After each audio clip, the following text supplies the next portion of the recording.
Magandang umaga po sa ating lahat. Happy Father's Day! Batiin na natin ang lahat ng mga tatay na narito sa atin ngayon.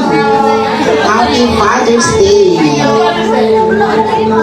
Alam naman natin, nakita ko dun sa Facebook, ang Father's Day daw ngayon. Isang araw para sa mga ama.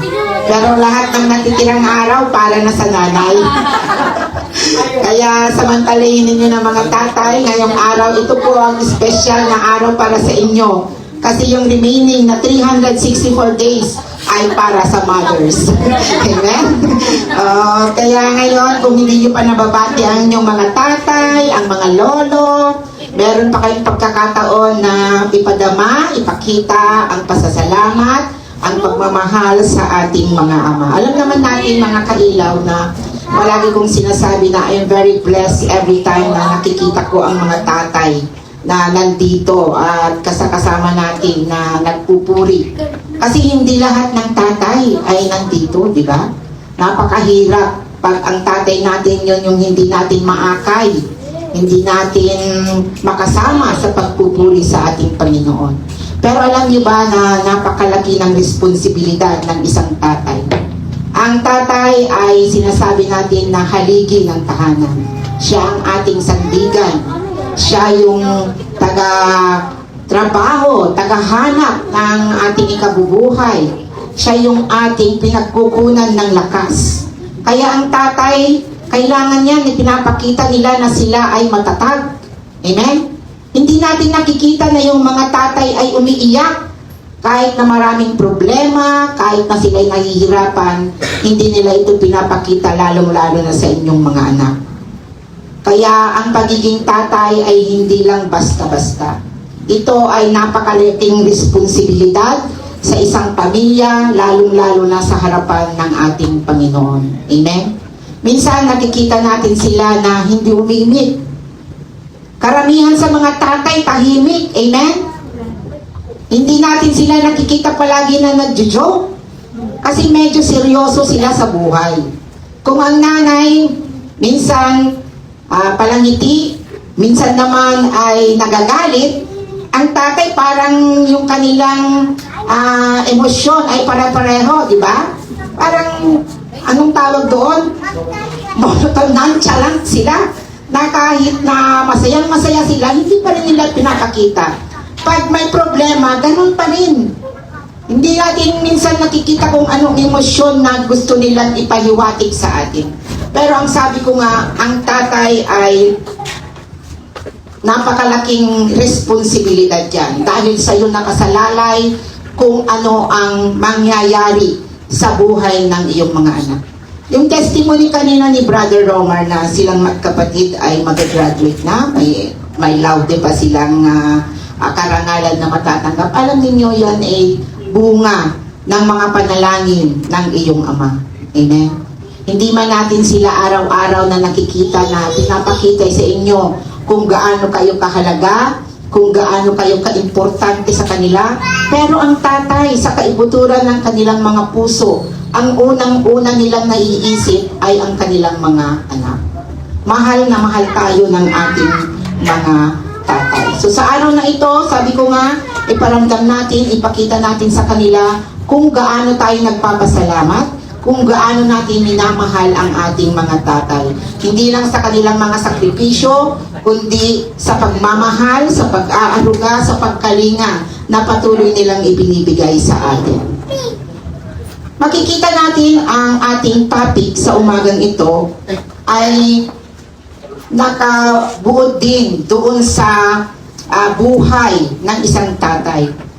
Ang ating week 3, dito sa Defining the GOAT or the greatest of all time, sabi nga ni Miles kanina, ang ating Panginoon ang pinaka-greatest of all time. Pero sa mga karakter natin sa Biblia, marami ding mga greatest of all time. Yung una, sa ating week 1, week 2 si Jacob, nung yung week 1 kasi hindi ko na masyadong nakita dahil hindi ako naka-attend. Pero dito pinag-aaralan natin ang ating mga tatay. So dito si Eli or si Eli, titingnan natin ang kanyang buhay. Na makikita natin na si Eli dito sa 1 Samuel verse 2 and 3, mahaba kasi yan, kaya ibubuod na lang natin, na siya ay may dual function. Siya ay punong pari at siya rin ay isang judge.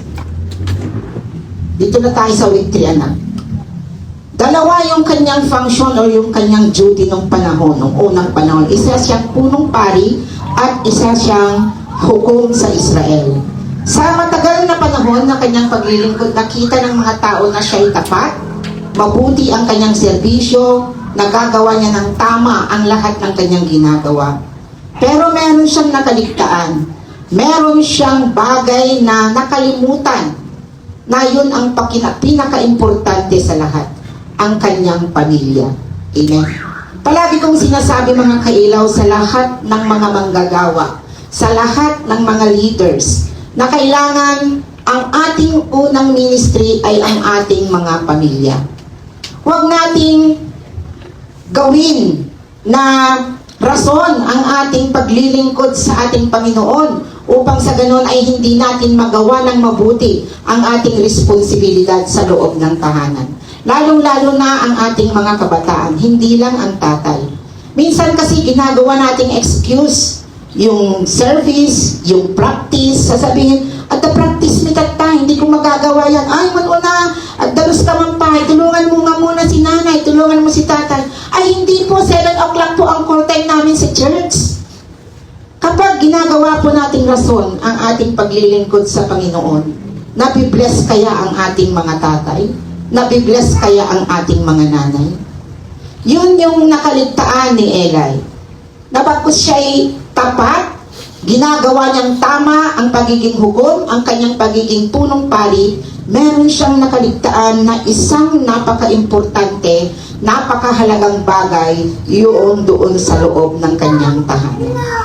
Kaya ating pag-aaralan ngayon, dahil ito ay Father's Day ngayon, kailangan nating i-connect yung buhay ni Eli doon sa makabagong panahon na mga tatay sa ngayon. Ang tatay minsan kinakatakutan. Tayo ba yung mga tatay na kinakatakutan ng mga anak? Kapag nakita na yung tatay, takot na yung mga anak. Ikaw ba yung tatay na malambing? Ikaw ba yung tatay na laging nag-aalala? Ikaw ba yung tatay na palaging nananalangin? Maraming klase ang mga tatay. Pero kailangan nating isipin na tayo, kayo lahat, hindi lang tatay, yung mga nanay na nag-aak na isang tatay. Marami yan. Halimbawa, ang kanyang asawa ay nasa malayo o kaya ay maagang kinuha ng ating Panginoon. Yung nanay ang nagsisilbing tatay. So, dalawa yung function niya. Kaya sa mga nanay na ito, saludo po kami sa inyo na nagagawa ninyo ng tapat, nagagawa nyo ng mabuti ang pagiging tatay at ang pagiging nanay. Unang-una, mga kailaw, kailangan nating tignan na ang ating pamilya ay ang ating una at pinakamahalagang tungkulin. The family is our first and most important responsibility. Aside from sa ating Panginoon, na siya ang pinaka-importante, inuuna talaga natin ang Panginoon. Ang susunod ay ang ating pamilya.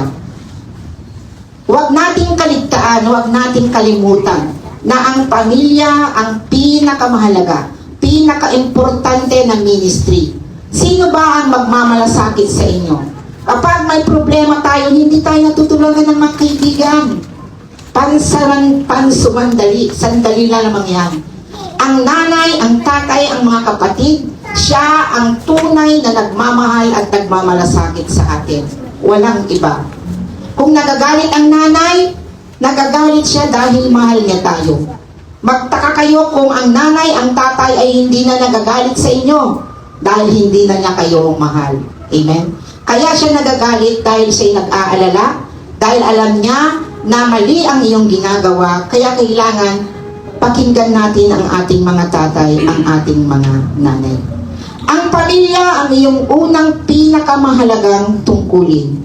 Minsan, sinusukat ng mga tao ang halaga ng isang tao, isang individual, kung ano yung narating niya sa buhay.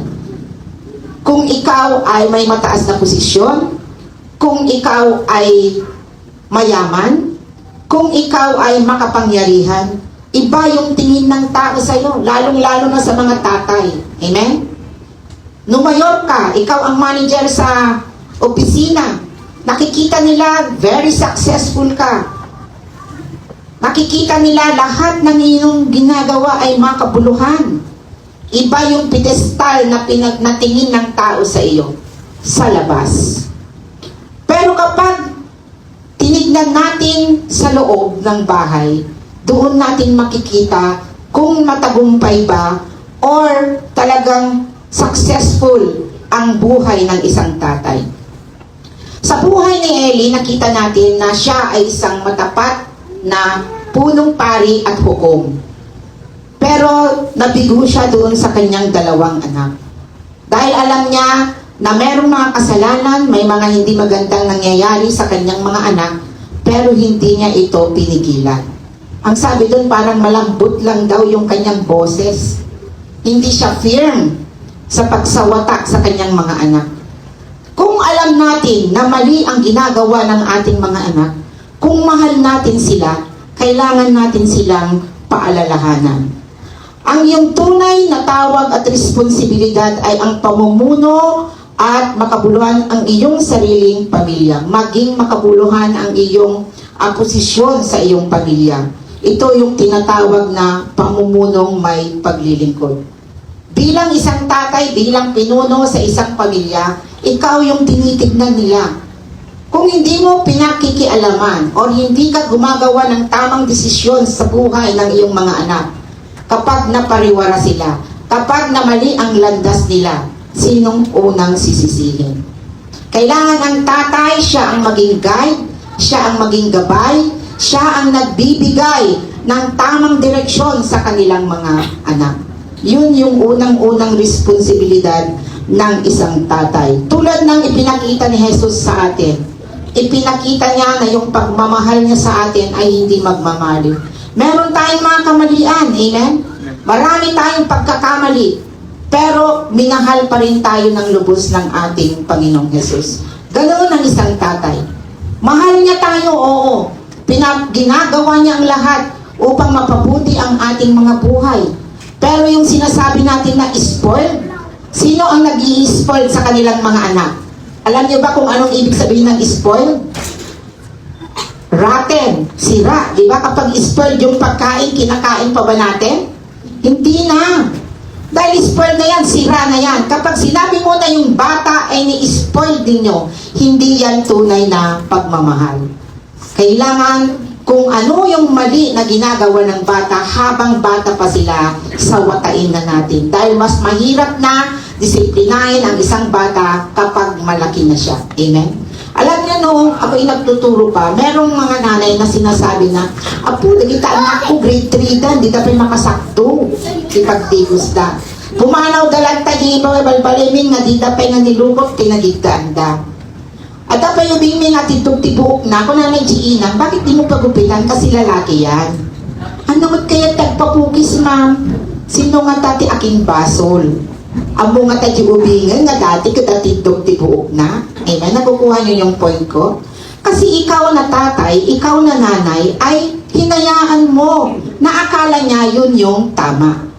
Kayo yung mga anak na hindi gumagawa, hindi nagtatrabaho at hindi tumutulong sa bahay, kaninong kasalanan yon? Kasalanan ng mga magulang.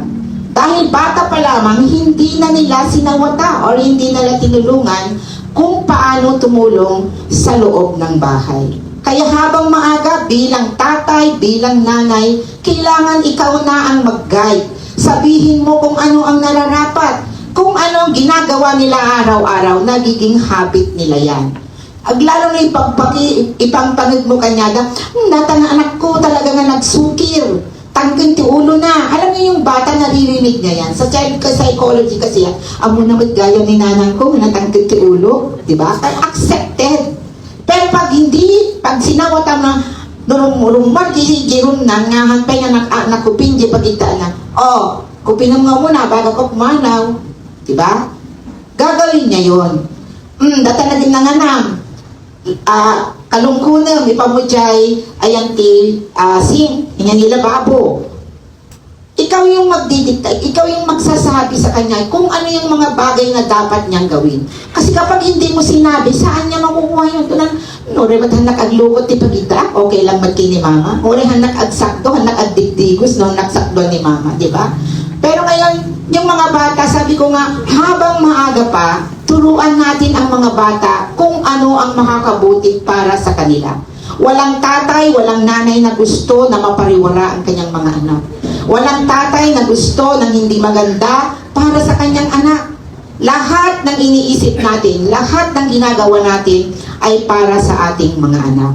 So ang first na responsibility natin, first na ministry natin ay ang ating pamilya. Amen? Huwag nating kaligtaan yan. Kapag tayo ay nagagamit sa church, nagpa-practice tayo ng Sabado, alam mo na ang call time ninyo ay alas 8, alas 9 ng umaga. Pimanaw ka di pala yun, di ka pa nakakaykay, di ka pa nakainaw, di ka pa nailutuan nila kay mo itikanan na. Makikita ba ang blessing doon?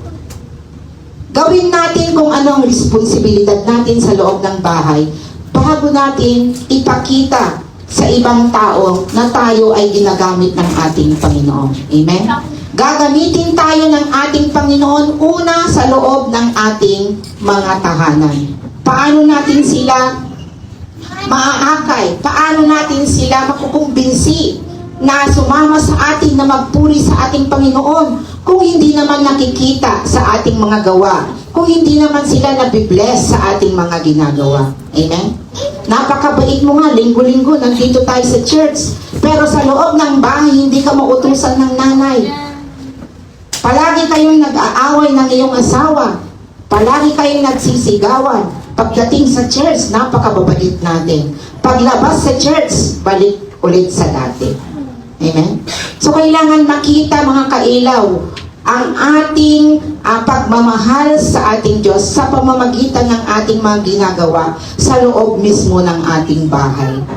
Blessing tayo hindi lamang sa ibang tao, kundi maging blessing tayo doon sa loob mismo ng ating tahanan. Napakabuti ng pakikitungo mo sa ibang tao, sa iyong mga kailaw. Pero doon pala sa bahay, palagi mong sinisigawan ang iyong asawa, ang iyong mga anak, na natatakot pa sila sa iyo na lumapit. Kailangan kailaw ipakita natin na ang pagmamahal, ang pagsisilbi, ang pagpupuri sa ating Panginoon ay makikita ang buhay natin sa loob ng ating mga tahanan. Amen? Amen po ba mga kailaw? Amen. Lalo na sa mga tatay, kayo ang nagsisilbing gabay, kayo ang nagsisilbing inspirasyon, kayo ang nagsisilbing sandigan ng mga anak ninyo at ng inyong mga asawa. So ang pamilya, yan ang pinaka-importante at pinakaunang ministry natin. Pangalawa, ang pagiging mabuting ama ay hindi kusang dumarating. Good fatherhood is intentional. It does not happen by accident. Gaya ng ginawa ni Eli doon sa kanyang mga anak. Alam niyo yung dalawang anak ni Eli ay naging pari din. Pero inabuso nila ang kanilang kapangyarihan. Parang may nakikita ako ng mga ganyang sitwasyon. Alam niyo, kapag meron daw nagkakatay ng mga kambing, mga lamb na ganyan, at dati ibaunda nga, dadakkel nga tinidur na, nga talo, tigas din na rin. Tapos hindi pa naluluto, sabihin nila, tutusukin nilang ganun yung karne. Aming nga maalada, ito ay para sa aming pari ni Hopni kinigikagsat na. Pari sila, sila nga yung alagan na tights na yung karne nga pagtsilda. At ang gusto pa nila ay hilaw. Tapno kano napinpintas tunulutun da, ihawin da, or nanyatiket da nga pangluto. Ayan kasi yung announcement na ng ating Panginoon. The heavy announcement and forgiven household and Eli's bitter resignation. Yan yung time na nagkamali na yung dalawang anak niya. At sinasabi pa nila doon na pag hindi niya binigay yan, kukunin pa rin namin. Though hesitant yung mga tao, sabi nila, bibigyan muna namin ng alay ang ating Panginoon bago kayo kumuha. Pero inaabuso ng mga anak ni Eli yung kanilang kapangyarihan. Ibig sabihin, nagbubuli sila. Diba? Sila, napupulis. nagpartikal kalabaw. Nagday na first bullet, nagday na pa. Kasi yan yung pala nagday anak ni Ellie. Kinukuha na nila yung kaparte nila. Bawal pa iti agkid-kid. So, ganun yung ginawa ni yung mga anak ni Ellie. Kapag sinabi ng naghahandog na hintayin munang maialay ang taba, bago sila kumuha hanggang gusto nila, ganito ang kanilang sinasabi. Hindi maaari, bigyan na ninyo kami kung hindi aagawin namin yan sa inyo.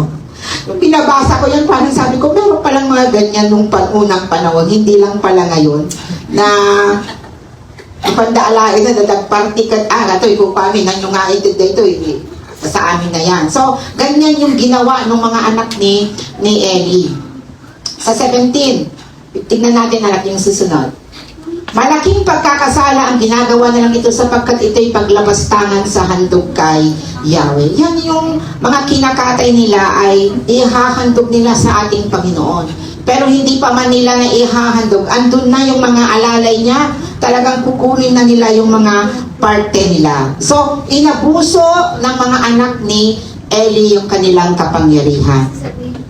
Ang pagiging mabuting ama ay hindi kusang dumarating. Ginagawa yan ng intentional yan. Gaya ng kay Eli, alam na niyang mali yung mga ginagawa ng kanyang mga anak, hindi pa rin niya pinagalitan. So yun yung sinasabi ko kanina na nai-spoiled yung mga bata. Nga mumlalarod nga din, dahil mahal natin sila, hindi natin sila sinasawata. Pero yan pala ang pinakamalaking kasalanan. Kailangan habang bata pa sila, kapag mali ang kanilang ginagawa, sawatain natin sila, disiplinahin natin sila. Dahil kayong mga ama, diyan nakaatang ang responsibilidad sa inyong mga balikan kung paano magiging mabuting mga bata, magiging mabuting mga tao ang inyong mga anak. Kapag successful ang inyong mga anak, sila ni Brother Roman, nakatapos sila, may special pa silang mga karangalan.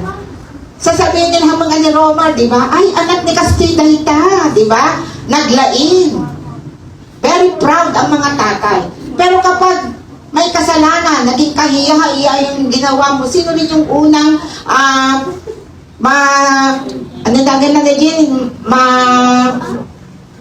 mapuna? Di ba yung mga pamilya mo din? Ay, mangibabay ni Castilla, anak ni Codayta. Di ba? Ano ba ang gusto nating mga tatay? Maging proud tayo sa ating mga anak? Or ibabayin natin lahi tayo? Amen? Kapag pala ganun, ang may kasalanan ay ang tatay. Dahil hindi niya ginabayan ang kanyang anak. So makikita natin ngayon yung tatay ni Brother Romar ay very proud dahil ginabayan kanya ng tama. Amen? Hindi mo naman sasabihin kahit kanina sinabi mo na hindi nila alam, maraming mga tumutulong sa iyo. Pero yan ay bunga ng kanyang mga panalangin. Hindi yan aksidente. Yung mga magagandang nangyayari sa ating mga buhay, mga anak na yan, ay dahil yan sa mga tatay at nanay na patuloy na nanalangin sa ating Panginoon. Amen?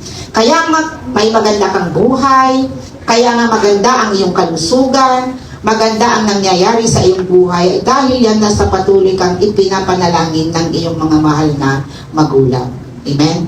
Kaya kailangan, sabi ko nga, huwag nating gawing spoiled, huwag nating gawing rotten, huwag nating gawing sira ang mga bata dahil masyado natin silang mahal.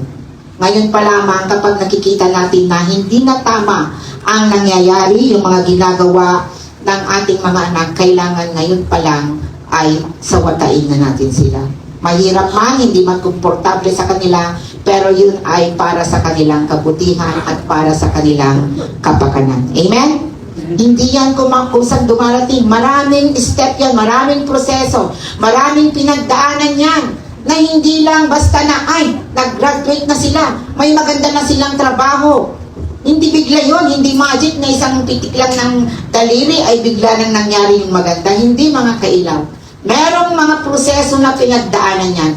Maraming mga nagigipang magbaga, nagititatang ininan. Naalala nyo, basta lumalabas kayo ng bahay, may mga pinapaalala sa inyo ang inyong mga tatay, ang inyong mga nanay. Kaya ka naging ganyan na kabuti. Ganyan ang nangyayari sa iyong buhay. Kasi nga, nakikinig ka doon sa pangaral ng iyong mga magulang. Amen? Kaya minsan kahit na nagagalit ang mga tatay, nagagalit ang mga nanay, dahil din sa iyong kapakanan. Noong kami yung mga bata, mas grabe kasi may mga corporal punishment pa lamang noon. Amen?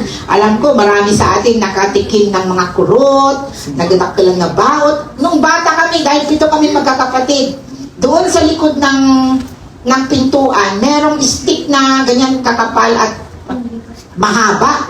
Kasi teacher din yung nanay ko. Kapag nag-away kayong dalawa ng kapatid mo, kahit hindi mo kasalanan, basta nakipag-away ka, dalawa kayo. Di ba? Amen? No, si kamot na may satiking basel, apo, masitig ka, dilim na ka talaga. Kahit sa loob ng school dati, amen? Yung mga nakaranas ng mga pamamalo, patun ni Ma'am T, eraser. O, naranasan ko yan nung teacher ako, talagang namamato ako ng eraser. Pero okay pala din, wala pang mga child protection policy. Pero nakita niyo naman yung bunga ng mga pang-disiplina noong unang panahon. Mahirap pero nagiging maganda yung kahihinatnan. Amen? Ngayon, kahit na mali na yung ginagawa ng bata, mabutol ka pa yung abungutan, tatanggaman, daniinang na, danipakal na. Diba? Napakahirap mga kailaw yung pagdisiplina sa isang bata. Para sa atin, kaya sabi ko nga palaging sinasabi ko sa mga parents dun sa school, natignan din nila ang kanilang mga anak. Kasi hindi nakakayang mag-isa ng teacher yan. Lalo kapag mga 30, 45 na yung mga bata, talagang hindi na kayang disiplinahin isa-isa ng teacher, lalo ngayon. Kaya sa atin pa rin talaga, doon pa rin sa bahay, ang unang ugali na natututunan ng mga bata ay doon sa loob ng bahay. Ano nga urayan nga iba ka tinestra na, kasta na taninang mo hindi. Dahil sa'yo yung nagmana, kasta itatang mo hindi. Kasi lalo sa amin, di mama na, di papa na, estudyante hindi. Tapos na estudyante pa yung di anak na. So alam mo yung ugali niya.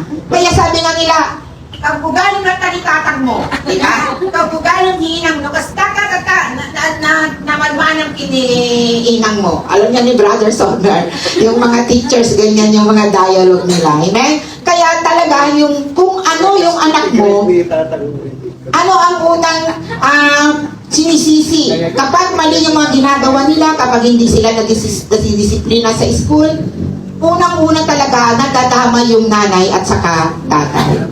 Minsan kapag mabait yung tatay, pagpuli, tatang mo na kasi, saan po hindi, nakabaliktaran na kamot, magandamay ka pa. Pero damay pa rin ang tatay. Amen? So may nakaligtaan yung tatay, may nakaligtaan yung nanay na ginawa, bakit nagkaganon yung kanyang anak. Amen? So hindi yan aksidente, intentional yan, ginagawa yan araw-araw. Ginagabayan mo ang iyong mga anak, ginagawan mo ng mabuti, pinapakita mo kung paano maging isang mabuting tao para ganon ang kanilang gayahin. Amen? May nabasa nga ako noon kung paano mo gustong tratuhin ang anak mo nang mapapangasawa niya, ay ipakita mo kung paano mo tratuhin ang iyong asawa. Amen? Panganigan, ada anak mo nga babae, kaya't mo nga tinto maasawa na kat nasimpet, handa nga saksaktan di anak mo, handa nga raramitan ka saan nga nasayaan, kasi kakakasdyan mo itong ubrae. So anong magandang makikita magiging bunga nun? Kaya kapag gusto natin na maganda ang mangyari sa ating mga anak, dapat ang mga tatay sila ang nagpapakita kung ano ang magandang ugali na dapat din na gano'n yung mapapangasawa ng kanilang mga anak. Amen? At patuloy nating ipanalangin mga kailaw, lalong-lalo na ang mga tatay. Patuloy nating ipanalangin ang ating mga anak na maging mabuti ang kanilang kahihinatnan, ang kanilang buhay sa hinaharap. Amen? Amen. Kaya yung mga tatay, hindi lang kasi nga, tatang, daddy, malaki yung responsibilidad ninyo, lalong-lalo na doon sa pananampalataya ng inyong pamilya. Lalo na kayo mga anak na wala pang mga asawa, napakapapalad ng inyong magiging mga asawa dahil ngayon pa lamang ay nagpupuri na kayo, nagsisilbi na kayo sa ating Panginoon. Kaya dadalhin ninyo ang inyong pamilya. Awan kanuwad ko na ni Brother Gani. Meron. Ang mga anak ng Diyos, hindi nawawalan yan. Kaya alam ko, magiging mabuti kayong mga tatay sa hinaharap. Amen? At ang pangatlo,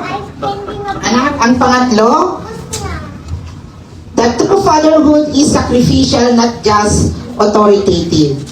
Gone are the days na ang mga tatay ay kinakatakutan. Noon, walang boses ang mga bata. Di ba gaday din na, awanted sao. Awanted sao talaga. Amen? Igta ka lang, nakunaday din, akit igta ka lang. Hindi ka pwedeng sumagot. At hindi ka rin pwedeng lumabas kapag may nag-uusap sa sala.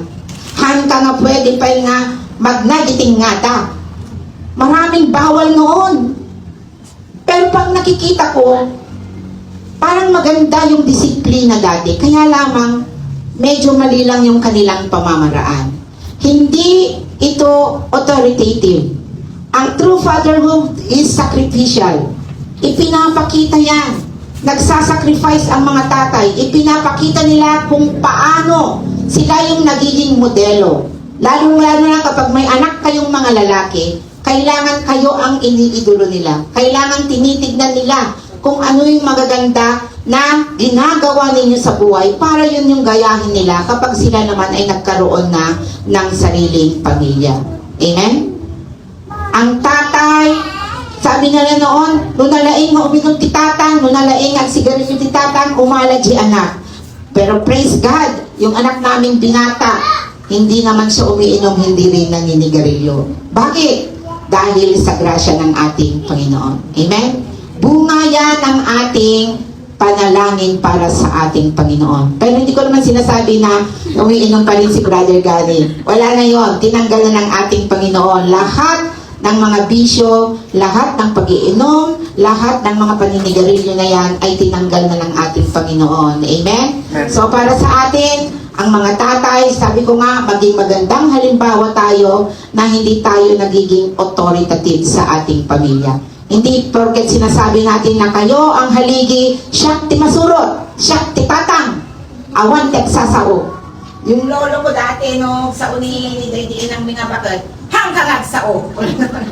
So nga, parang natatakot pa rin ako noon na magkaroon ng asawa, parang wala kang boses. Pero ganun yung unang panahon. Ang mga tatay noon, napaka, ano bang tawag yan? Authoritative. Anong ay? Isudati, masusurot lang kaigi. Pero ngayon, hindi na. Malambing na ang tatay ngayon, amen? Pwede nating sabihan kung ano yung problema natin, pwede nating lapitan, lalong-lalo na yung mga anak ng Diyos na tatay. Amen? Kailangan nating magpakita ng pagmamahal, ipakita natin kung ano ang mabuti para sa ganon, yun naman ang gagawin ng ating mga anak. Tingnan natin yung buhay ni Eli. Ano ba ang nangyari noong siya ay hindi sumunod dito sa mga dapat gawin ng isang ama? Merong announcement sabi niya, Samuel, behold, I will do a thing in Israel. At sinabi ni Yahweh, hindi magtatagal at may gagawin akong kakilakilabot na bagay sa Israel. Lahat ng makakabalita nito'y mabibigla. Nagagalit na ang ating Panginoon dahil sa ginawa ni Eli. Hindi niya sinawata yung maling gawain ng kanyang mga anak kahit na alam niya na ito ay mali. Huwag nating hintayin mga kailaw na tayo din ay maging ganyan. Pagdating ng araw na iyon, gagawin ko ang lahat ng sinabi ko laban sa sambahayan ni Eli mula sa umpisa hanggang sa katapusan. Ang buong sambahayan. Yung kasalanan ng ama, kasalanan ni Eli, sino ang magdurusa? Lahat sila, ang kanilang buong sambahayan. Ganyan ang obligasyon o responsibilidad ng isang tatay. Yung mali mo, yung kasalanan mo, ang magdurusa ay ang buong pamilya mo.